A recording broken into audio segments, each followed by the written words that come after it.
All right. Today we come to part 46 of the Niagara Creed after taking a long detour. Yes, I hate when that happens, but there's always different things to discuss and talk about and study. But we're back to the Niagara Creed. We're at the very last paragraph, the very last point of the Niagara Creed. So the goal today is hopefully to finish this. Hopefully. But of course, every paragraph, no one can think that we've covered everything in every paragraph. Even though we've spent 46 messages going through it, each paragraph you could, follow down a different path and add all kinds of different things to it. But the goal is to try to finish this one. So if you have a copy of the Niagara Creed, what paragraph are we on? No, 14. The last one's 14. Remember what 13 was?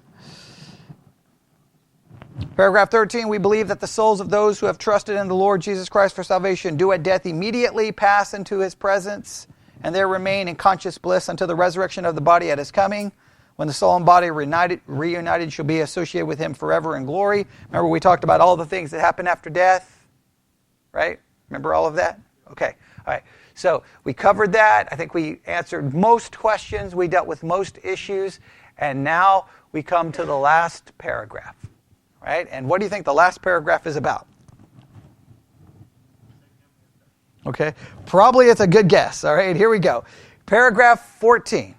We believe that the world will not be converted during the present dispensation, but is fast ripening for judgment, while there will be a fearful apostasy in the professing Christian body, and hence that the Lord Jesus will come in person to introduce the millennial age, when Israel shall be restored to their own land, and the earth shall be full of the knowledge of the Lord, and that this personal and premillennial advent is the blessed hope set before us in the gospel, for which we should be constantly looking. All right, so the last paragraph deals with the second coming of Christ, or we can say this, the last paragraph deals with last things. Last things. And of course, the minute we deal with a paragraph that's dealing with last things, we know that we could enter into a lot of theological controversies, yes? All right, and we definitely know, you should be able to determine, clearly their approach to the last things would be very different than other approaches. What approach are they putting forth in paragraph 14? What approach do the people who put together the Niagara Creed, what is their eschatology?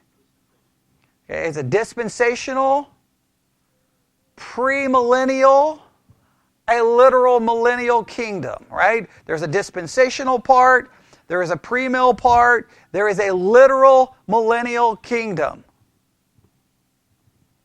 Others reject these concepts, right?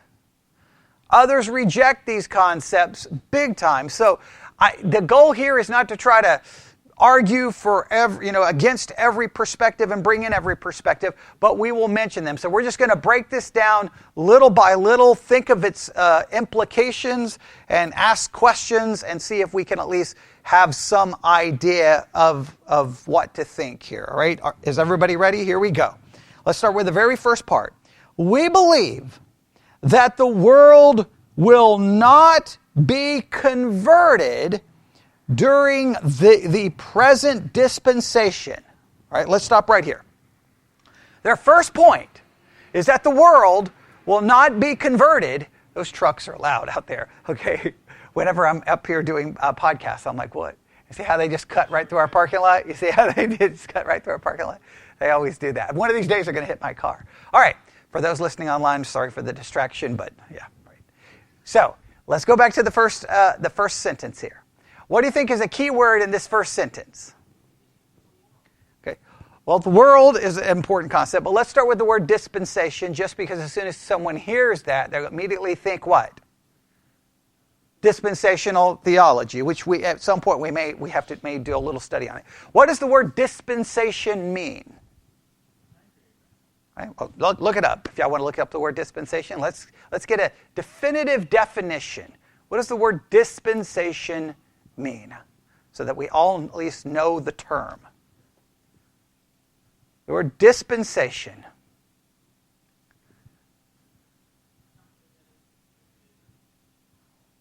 Okay.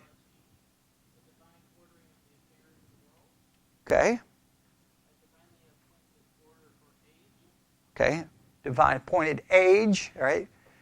Dispensation can basically refer to I don't think there'll be an entry in the Bible dictionary. Or there is? What does it say?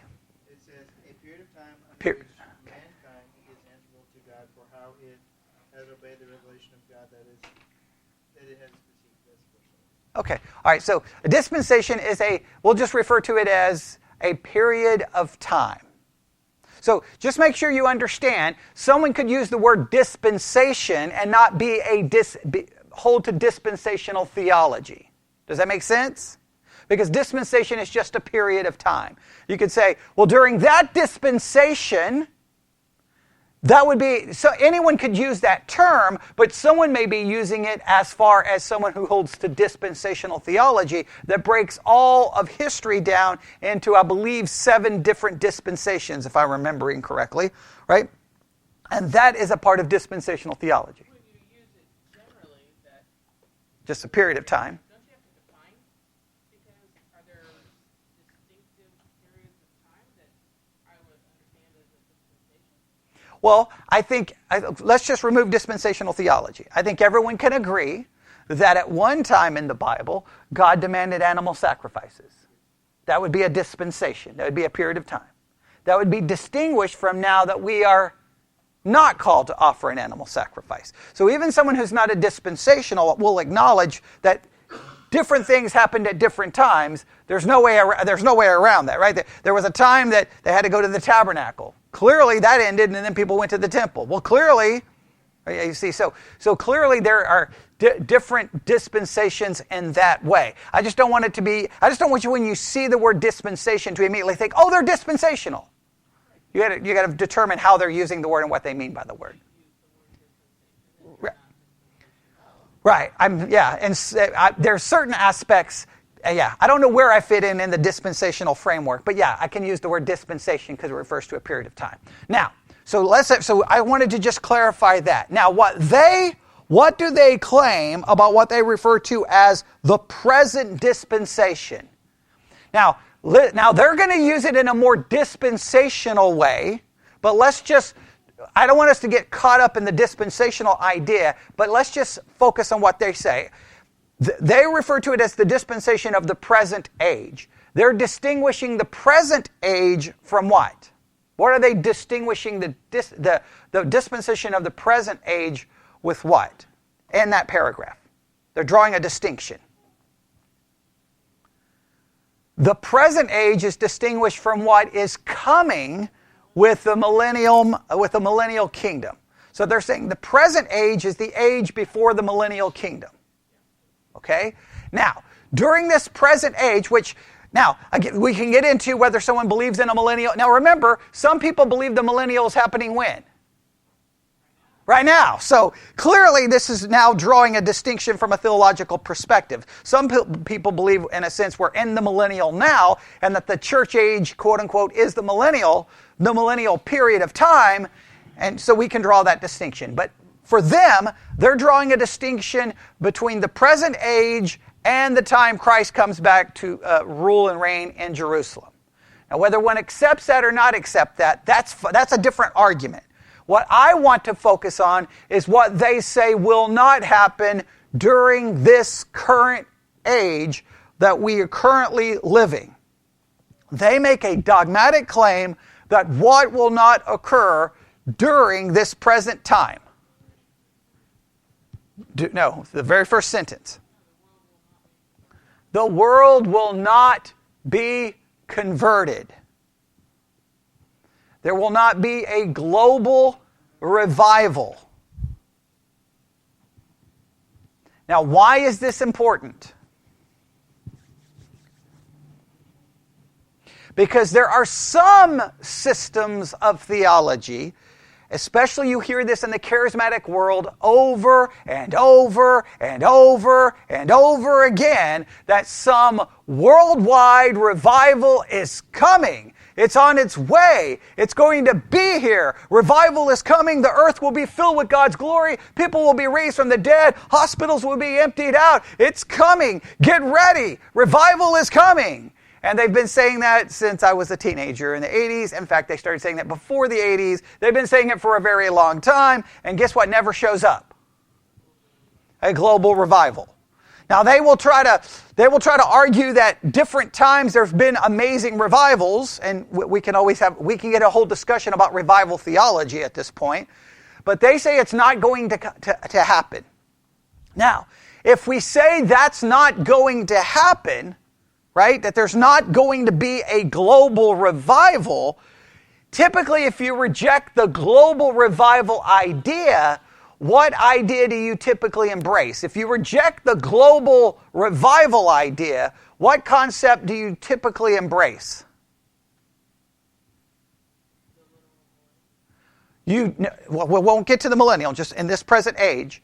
You typically embrace an idea that things are going to go from bad to worse. They're not going to get better. All right? There's going to be a downward spiral that continues and continues. There may be times that things look a little better, but just slowly but surely, I hate to use this illustration. Basically, we're circling the drain, right? The water is running out of the tub. It's just slow but surely it's going downwardly. It's going in a downward direction. Okay, now, Why do, now again, within Christianity, there's a major division here, right? Some are like, no, we can make the world better. We can do this and this and this, and we'll basically usher in the kingdom of God, and we can change everything, right? And then there are others who say, no, things are going to get worse and worse and worse. What is the possible danger believing that everything's going to get worse and worse? What's a possible negative ramification or a negative consequence of believing things is just going to get worse and worse and worse? What's a possible negative consequence of that theological belief? Okay, there you go. Since things are going to get worse and I can't do anything about it, then who cares, right? Almost a sense of what would creep in? Apathy. An apathetic mindset would creep in and you just wouldn't do anything. So other people fight against that. Now remember, just because there's a possible negative side effect of a doctrinal belief, it does not mean the doctrinal belief is untrue. You cannot use, this is common in theological arguments. Oh, well, you can't believe that because if you believe that, here's the negative consequence. The negative consequence doesn't prove the doctrine is true. It can just prove that the true doctrine can be abused or misused. Isn't that what Paul has to do throughout Romans? Hey, you're saved by salvation by grace alone, through faith alone, because of Christ alone. And some people may say, well, then if I'm saved that way, I can do whatever I want. Well, you don't reject salvation by grace alone through faith alone because someone may abuse it. You have to then try to correct the abuse. Right? So, now I'm not saying I'm just saying that that's a bad argument to use, is here's the negative consequence. You can point out the negative consequence, and the negative consequence must be pointed out. But you cannot use that to necessarily argue against the doctrine. Right? What's a positive thing that could come from the belief that things are going to get worse and worse and worse and worse and worse?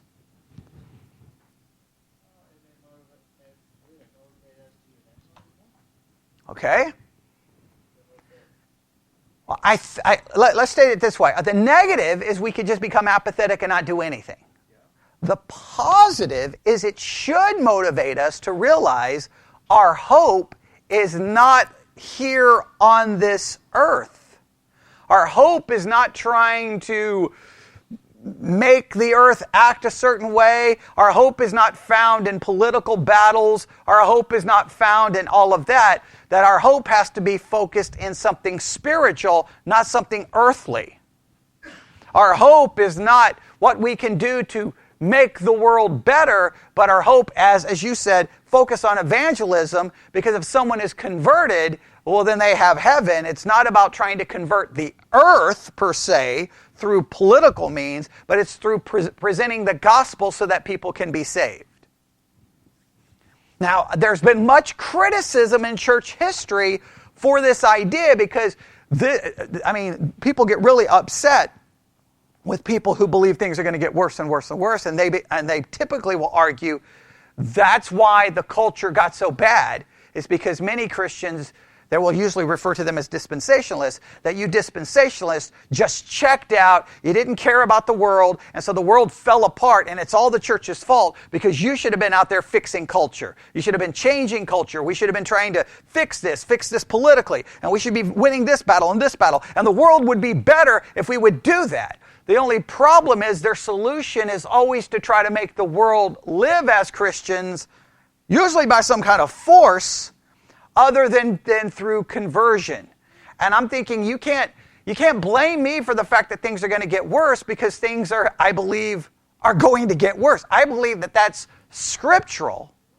And so I think that this changes your mindset. So you can see that clearly I do embrace the idea things are going to get worse. I do not believe they're going to get better, right?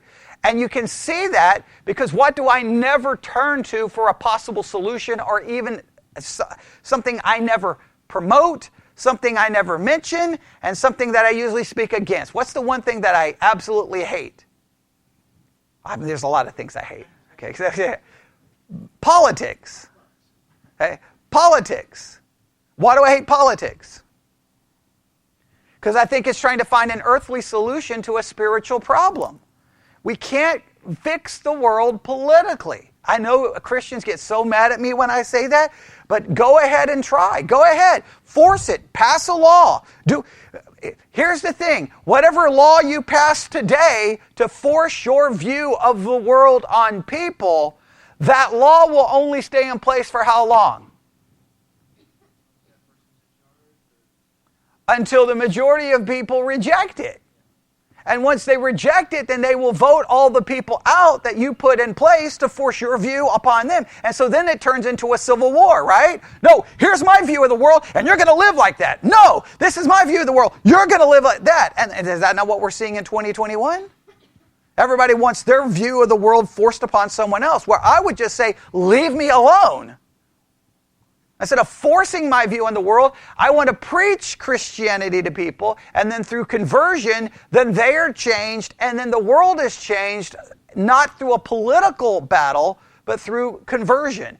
There should be a spiritual solution, not a political one, right? And I believe that to me, it goes hand in hand with believing that God is telling me things are going to get worse and worse and worse and worse and worse. And nowhere in the New Testament does he call for the church to try to fix it through a political battle. That's just not... We had Israel, right, under a theocracy. I mean, what more could you want than what Israel had, right? Did they have law? Were their laws perfect? Well, their laws were perfect. It came from God, right? So they had perfect law, right? Did they have a perfect governmental structure? Who was in charge? God. They had a theocracy. They had law. They had priest. They had revelation. They had everything. And what did they do? Rebelled. How many times? They were in a constant state of rebellion. In fact, they rebelled so much, they said, we don't even want you in charge anymore. Give us an earthly king. They rebelled and rebelled. Why? Because law and those things can't fix what? Depravity. Depravity cannot be fixed by law. Depravity cannot be fixed by politics. Depravity cannot. Christians want to impose Christianity on depraved hearts, and depraved hearts will always throw off the restraint. So the solution, and because and why do I think things are going to get worse and worse and worse? Because that's the natural bent of depravity. Do we not see that in Romans 1? You reject God, and then what happens once you reject God? Downward spiral. That's what happens. So I accept that things are going to get worse, and I don't think there's... And every Christian movement that's come along to try to argue against that, I will argue that every Christian movement that's come to try to argue against that has proven to be wrong over and over and over again. Because are things better now than they've been in the past? No, they definitely are not. So I think that that's just I agree that not only, so the first one, I believe that the world will not be converted during the present dispensation, and you can add next to this that I believe things will get worse and worse and worse. I believe that that's what we should expect. That's what we should be prepared for. Do we find ourselves overwhelmed with anxiety and worry as things get worse and worse? No, because our focus and hope is not on things getting better here, but in Christ. It's in a spiritual focus, not an earthly battle. Does that make some sense? Okay. Now I know many may disagree, but that's what I'm constantly in disagreement with. So things there's not going to be a massive conversion during the present dispensation, but is fast ripening for judgment. Now, the idea that fast ripening for judgment is the indication of what? Things are going to get worse, right? A fast ripening to judgment is that, in a sense, the fruit is going to be ripe for judgment, and that's going to be the condition of the world. Things are going to get worse and worse and worse and worse and worse. What should be the Christian's response to a world getting worse and worse and worse? What should be the Christian's response? What is the biblical response for Christians to a world that's getting worse and worse and worse and is ripening to a time of judgment? What I think is about what you just said is that less hope in the world and more hope in God. I think that our focus should be on evangelism, right? Trying to minister and present the gospel to anyone you can. Your own spiritual growth and your own spiritual obedience to Christ. That's what you have to focus on. But I want you to see that whenever the world gets worse, the church usually... Let's just go back to 2015. Let's go back to 2015. Many Christians looked out their windows and said, whoa, the world is a messed up place. We got to fix this. We got to fix this now, right? And what did they want? What did they think the solution was to fix all of the problems? Okay, new person, right? We got to get rid of these Democrats, and we need Donald Trump to fix everything. So 80-something percent, 82, 83% of white evangelicals voted for whom to change everything? Donald Trump, to fix all of our problems. And that Christians started becoming far more political because they wanted to fix the world. Now, their concern for the world, we can all agree with their concern. What drives me crazy is whenever I speak against politics, I'll get emails about like, so you just don't care about the condition of your world? I'm like, it's not a difference. It's not a difference in not caring. It's a difference in the solution. You think the solution, if we get this person... I mean, look what happened. They got Donald Trump, right? Did it fix everything? No. And then what happened? He got voted out. Why did he get voted out? Because more people voted again. Now, I know they're going to say, no, the election was stolen, and then talk to, the MyPillow guy and all the crazy conspiracy theorists. And I'm not going to go talk about that, storm the Capitol, whatever craziness Christians want to get involved in. But the point is see, whatever political victory you have, it's only a political victory as long as you can convince the majority that your political view is the right one. But people are more motivated by other things than necessarily their political team. There's a lot of people in the world who are more worried about voting for something they think will benefit them than benefiting the country or their team. So you always got the people who are committed to their team no matter what. They're going to vote one way no matter who it is because it has their letter, their color. But there's plenty of people who are like, their motivation is not political, it's more selfish. Well, any political victory you get can be immediately overthrown. Now, the Democrats may be voted out. The Republicans may come back in. And it's just a never-ending cycle of back and forth, back and forth, back and forth. But does the world ever truly get better? Oh, it may get better politically or economically. Maybe there's a benefit economically. You may like this policy. You may like this. But from a spiritual standpoint, none of that can fix it.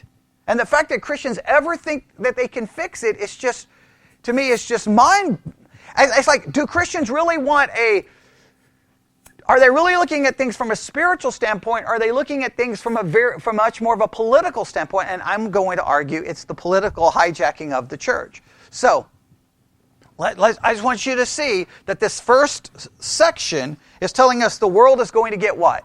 Worse and worse and worse. There is not, stop looking for some grand global revival. It's not going to happen. I hate to tell you that, it's not happening. Stop trying to fix the world politically, because it's not going, the problem is spiritual, the problem is not political. All the problems you see are spiritual, they're not political. And the only solution would be a spiritual solution, which is the gospel. All right, so we believe that the world will not be converted during the present dispensation, but is fast ripening for judgment. Now, this is the big one.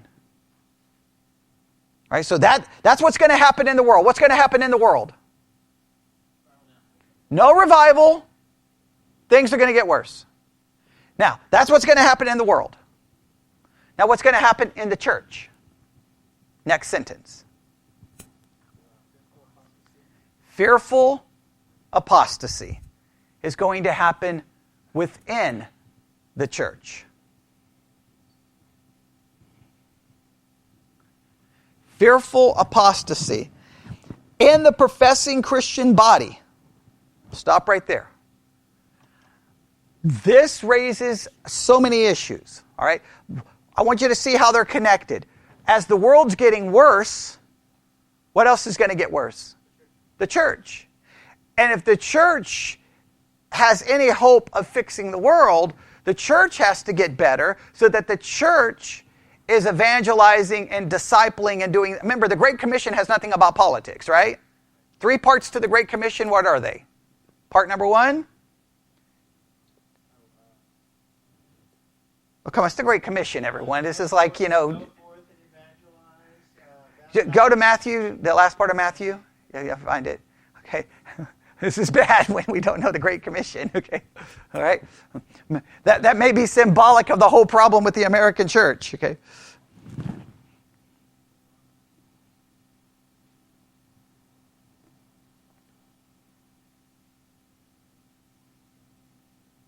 I'll see who can find it first. Okay, well there's three parts. There's a teach, there's a baptism, and then there's a teach. Right? 3 parts. Everybody see that? Matthew what? Give me the chapter. 8, verse 19. All right, everybody see it? Okay. Yeah, everybody needs to have this memorized. You really do, okay? Okay, all right. All right. It's the Great Commission, everyone. Okay, so there's 3 parts. First, we teach. After that teaching, there's a baptism, right? So that would indicate that the first teaching is a what kind of teaching? An evangelistic teaching, okay? And the evangelistic teaching is it's not what happens necessarily in the church, it's what your job is. It's not my job, it's your job. You're the one who's supposed to be meeting people, making friends, and evangelizing, right? That's the evangelism. Then you baptize. That brings them into the church. Then after they're brought into the church, then what do you do third? Now, modern Christianity gets this all wrong. We want to go teach everyone to obey before they get saved. We want to say, you will stop doing all of these things and you will act like Christians. No, you teach people to obey after salvation. Now, here's the thing. If the world's a mess, the biblical solution to the world's mess is the Great Commission. If the church is becoming apostate, what doesn't happen? The Great Commission. And if the Great Commission doesn't happen, then what happens to the world? It gets worse. You see how the two are connected? The apostasy in the church will be greatly lead to the downward spiral of the culture. Now, what has happened to the church today is that it has looked for other solutions. And I will argue that's a part of the apostasy. The apostasy is a turning away from the truth and replacing Christianity with a political ideology instead of a biblical theological one. Therefore, that's why the church is running around. I mean, look what happened at Cornerstone Church in San Antonio, Texas, a week ago. They hold their big. They don't sponsor it. Charisma News sponsors it, but it happens inside a church. The church allows them to use the building, possibly charge them to pay the building. We don't know that. So they're in there. Here it is, inside a church. They got Michael Flynn there, who says absolutely crazy things about we just need one religion in this country, which is insane. You got everybody from Alex Jones, Mike Lindell, from My Pillow. It's crazy conspiracy, crazy it's just an insane 11, 12 hour, whatever that conference lasted. And then they do the Let's Go Brandon chant inside the church. Let's go Brandon. It means blank Joe Biden. Now, how it all started is they're at a NASCAR race. She's interviewing someone by the name of Brandon, right? The fans are chanting behind the reporter, blank Joe Biden, blank Joe Biden. And she's like, oh, isn't that cool that they're saying, let's go Brandon? Well, it became a joke, and now there's songs about it, memes about it. Okay, so it's an explicit language being used against Joe Biden inside the church. How does that happen? It's the church buying into politics and conspiracy at the expense of theology. Right? And I've been talking about this for forever. Well, guess what? That's the apostasy of the church. So the church wants to fix the world's problem by abandoning biblical Christianity. Well, once you abandon biblical Christianity, by definition, what is that? Apostasy. I will argue the apostasy is the political hijacking of the church. But nobody and guess what? The people who are politically hijacked, they will tell you they're not an apostasy. They will tell you that they're the ones who understand the Bible and that we need to fix the world. They don't even see the apostasy. But do apostates see their apostasy? Of course not. That's the apostasy. So, the world's going to get worse. The church is going to become apostate. And this is what we're seeing. I'm not saying it won't change, but currently the apostasy is the church's attempt to fix the world through an unbiblical means because they've abandoned the Bible for a political ideology. And that, by definition, is apostasy. And therefore, will the world get any better? No, because the only thing that could ever make, quote-unquote, the world better is through evangelism. And how does that make the world better? By changing an individual, that individual then lives differently. And if enough individuals are changed, you get a changed world. But we've already been told we're never going to see a global revival. Well, one of the reasons we're never going to see a global revival is because the church is apostate. Now, this raises an important question. What happens when the church apostatizes?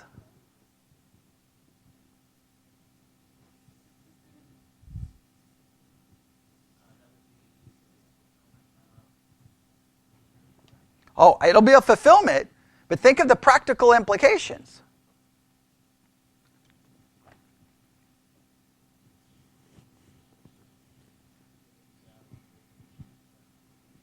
Well, you find yourself maybe being a Christian with no church.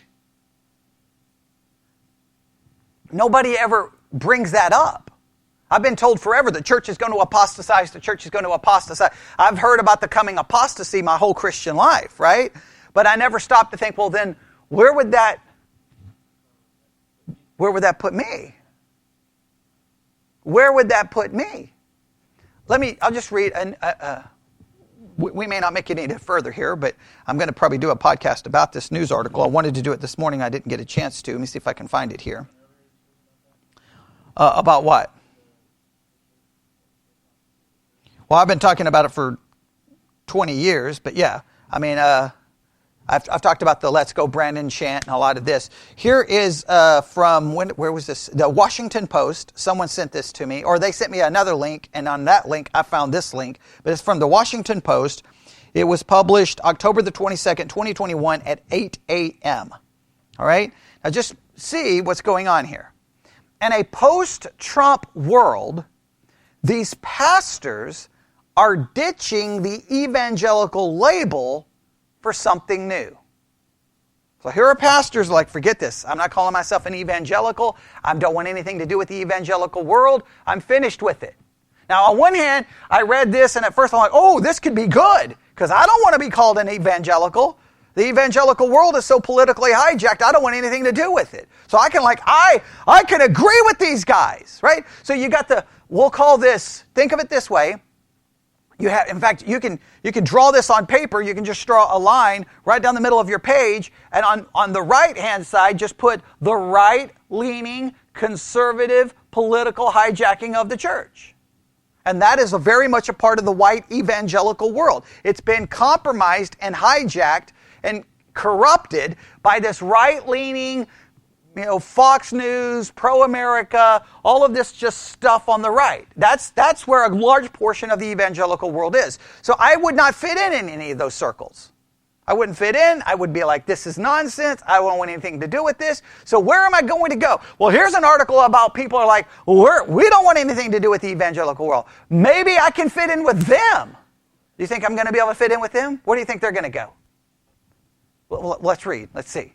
Right? Because I'm thinking, about time, we need some people to ditch the evangelical world. We need something different. We need something new. And I was like, okay, sign me up. I'm going to contact them, and I can be a part of them until I start reading. Emotions ran high at the gathering of about 100 pastors at a church about 5 miles from the University of Notre Dame. See, they're near Notre Dame, so at least right there I thought maybe they're going to be good because, right? They got to be righteous, right? Okay, all right. Many hugged, some shed tears. One confessed she could not pray anymore. All right, so these are individuals who are just obviously fed up. They're tired of it. They're sick of it. Right? There are a lot of Christians who are getting fed up and sick of it. All right? I get fed up and sick of the whole political hijacking of the church. I've been screaming about it for so long. Right? So I'm thinking I need to go there. I need to move near Notre Dame. See, I knew that was the place to be, right? Okay? But here's what happens. Some had lost funding. Others had been fired from their churches for adopting more. What do you think the next word's going to be? Some have been fired from their churches for adopting more. Oh, no. These are people fleeing the conservative churches. Liberal beliefs. All had left the evangelical tradition and had come to discuss their next steps as post-evangelicals. Now, the term post-evangelical sounds good. All right, okay. Well, I've never even I've always distanced myself from the evangelical world because I think the evangelical world, we can go all the way back to the beginning of fundamentalism. Remember we talked about this in church history? What was the split between what we'll call fundamentalism and the evangelical world? Why was there a split? What was the evangelical mindset?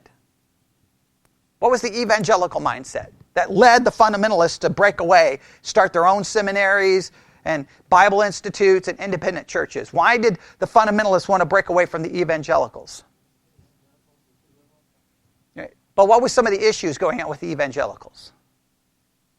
What was their mindset? What did the evangelicals want?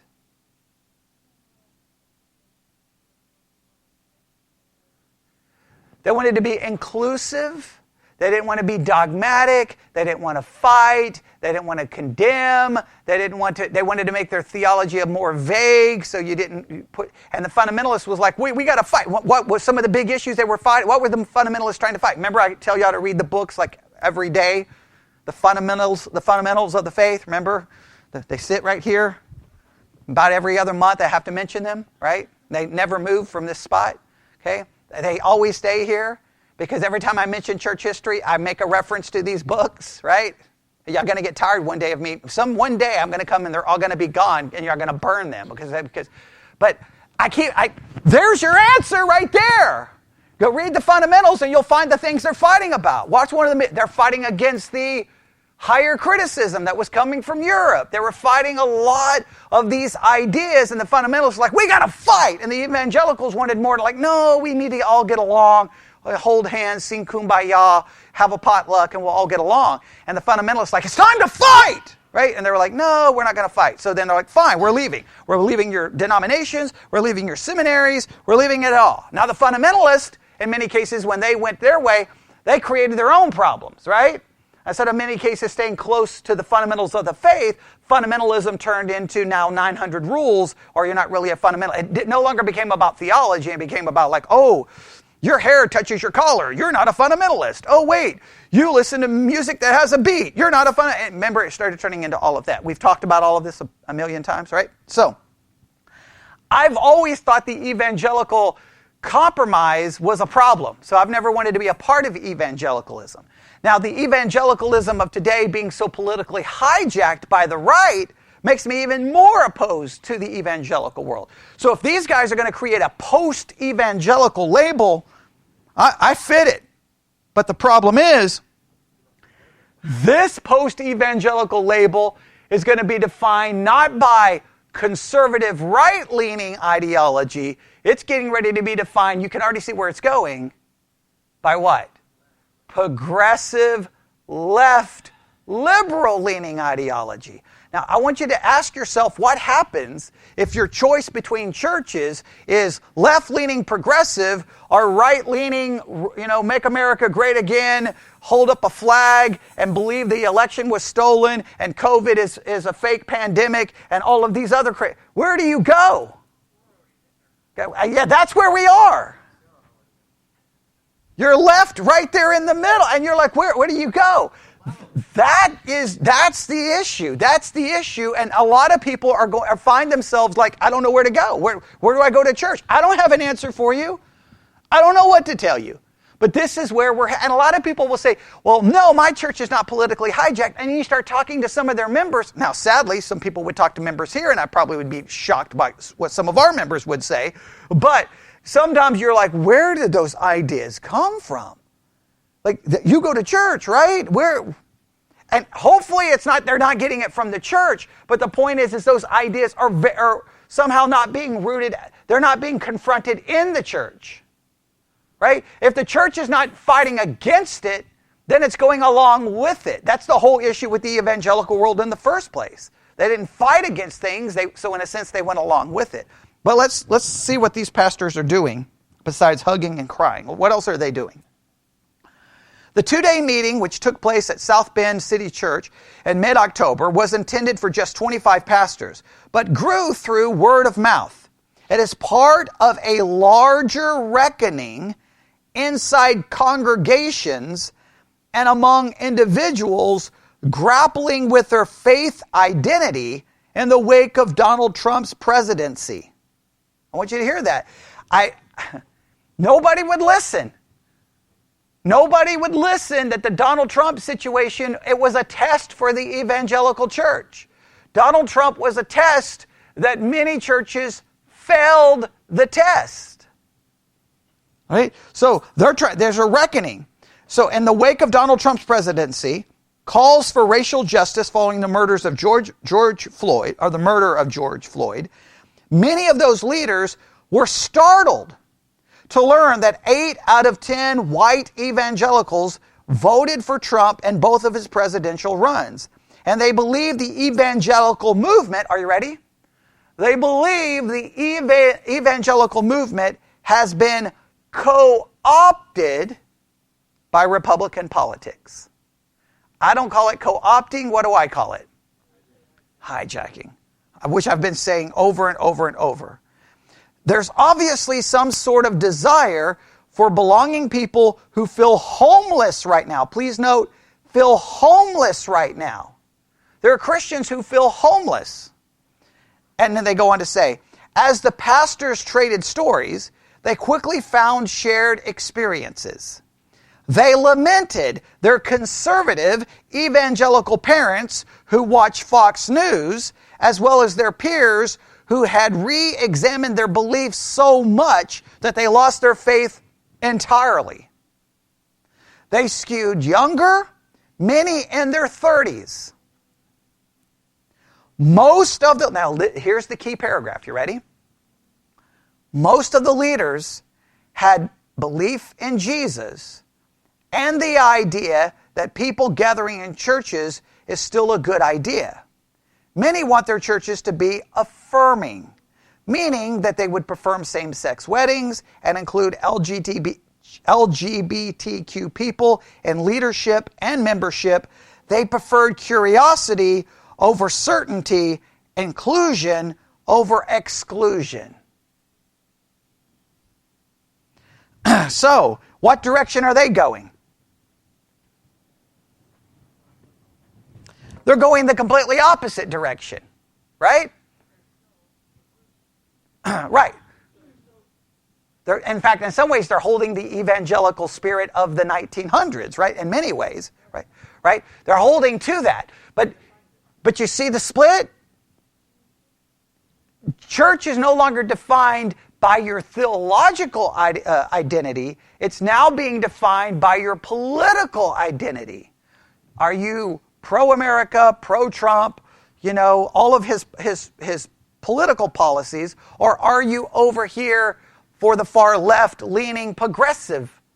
And you'll see in Christian radio, Christian radio will constantly warn you of how progressive Christianity is destroying biblical Christianity. But the way they will not turn around and acknowledge how the right political Christianity is destroying biblical Christianity. So you have biblical Christianity in the middle, right? And guess what? It's slowly but surely being consumed by people from the left and the right. So before it's over, biblical Christianity no longer exists. That is where we are. And I'm going to say that is the apostasy of the church in our age. Now, the church has always faced see, think about it. If you go back to the 1900s, the yelling of apostasy wasn't politics. It was about higher criticism, denying that the Bible was accurate, or that the New Testament, questioning the dating of the books, or the authorship of the books, or the accuracy of the books, bringing in theological liberalism that denied maybe the substitutionary death of Jesus Christ on the cross, denying there was a battle of theology. I mean, if you think about it, in the 80s and the 90s, the battles in the churches were more theological, right? They also included the whole regulative principle and the normative principle, right? Like, what can a church do or not do? And so you had the church growth movement, seeker-sensitive movement, the emergent church movement, the purpose-driven church movement, and it became a battle over how should you grow the church, but there was also a battle over what should preaching sound like, what theology should be. It was still theological, right? So 80s, 90s, the beginning of the 2000s, there were theological division in the church. And somewhere, when you get into the 2010s, things started changing, leading up again to, I think, the critical moment. I think when people write church history books, 2015 is going to be like the year circle. Like in every church history class, they're going to be like 2015, 2000. That's when everything changed. Because what started happening in 2015?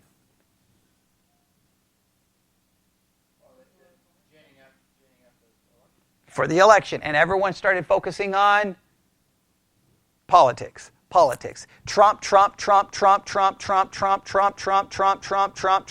It was everything. Forget Jesus. It was Trump. And I know Christians will say, no, you just don't understand. We just wanted to protect our country. We wanted to save America. You just don't understand. No, I understand that you looked for a solution that wasn't biblical. That's what I know. Okay? That's what I know. And they get mad like, but I want to leave a country for my grandkids. I'm like, wait, you're trying to fight to leave a country for your grandkids. What you should be trying to worry about is them being saved.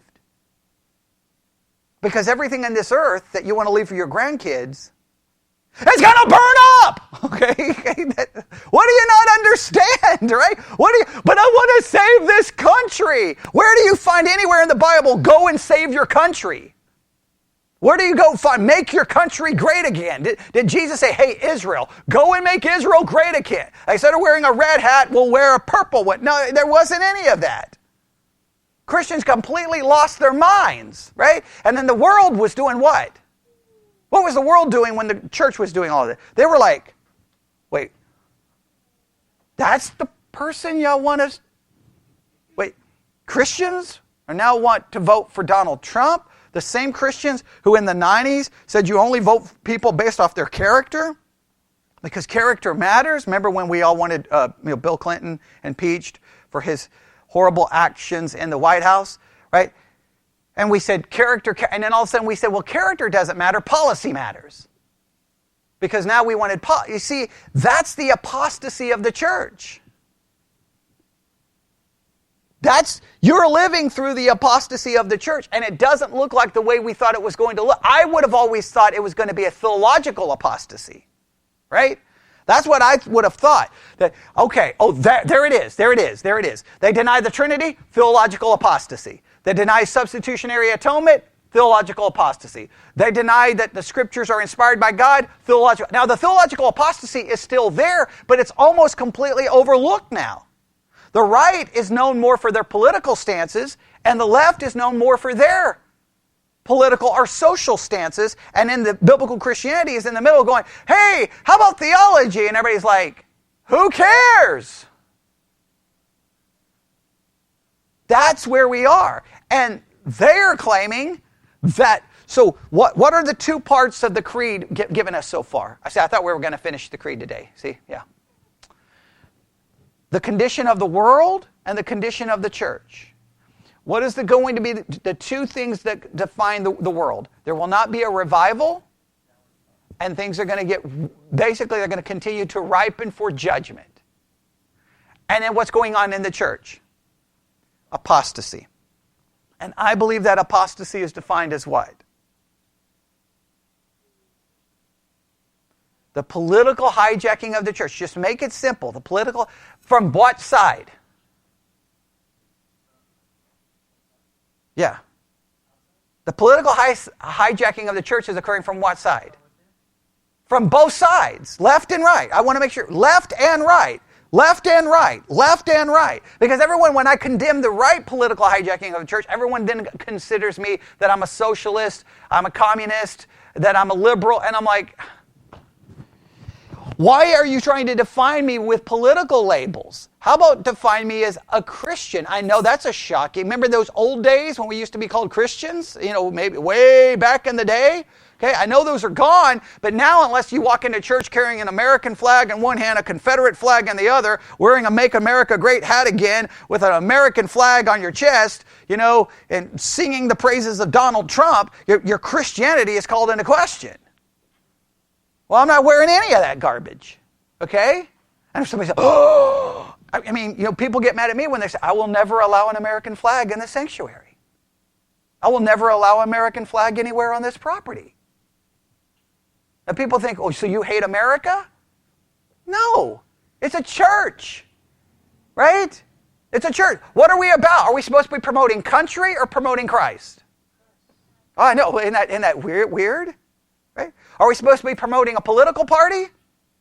No. What are we supposed to be about? Christ. Now, calling you to live a Christian life may influence the way you vote, and I understand that. You can vote that way, but your hope cannot be in voting it into power.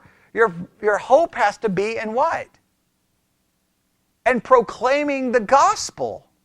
That's the only hope. And the church has so much lost its mind. And that's what we're seeing. So when I read a creed that says the world's going to get worse and the church is going to get worse, and then I look out my window, it makes me think this creed may be onto something. I know this, any eschatology that tells me I'm in the millennial kingdom now, they're out of their ever-living minds. And we've talked about that idea, right? That they believe Satan is bound Now, Satan, what are you talking? Satan is bound now and I'm in the millennial kingdom? This is garbage. Can I get a refund? This is the worst millennial kingdom ever. This is the worst.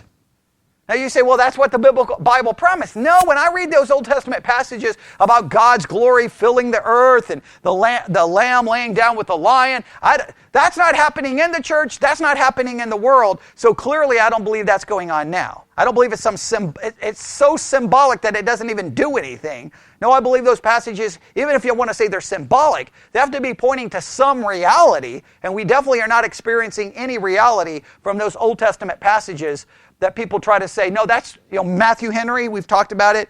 Everything is the church, the church, the church. It's never happened in the church. Church is constantly fighting and dividing and constantly filled with apostasy. Apostasy is always present.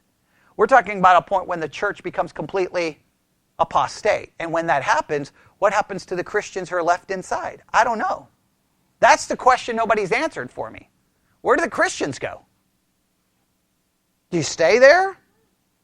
Or are you going to wake up one day and go, I don't have a church to go to? I don't have a church to go to. And I say that, I'm not saying that everyone should immediately draw that conclusion. I'm saying that, like I've said it before, if this church didn't exist, I don't know what I would do. I didn't know, when I moved here in 2000, I had a hard enough time trying to find a church. That's before the political hijacking. Now you come to 2021, that's 21 years later. I don't even know what I would find today. Well, I mean, I listened to enough sermons, I know what I would find, and it's not good. Right? It's not good. But that's where the creed is leading us. We're going to have to stop right there. I wanted to finish it, but that's okay. All right, let's pray. Lord God, we come before you this morning.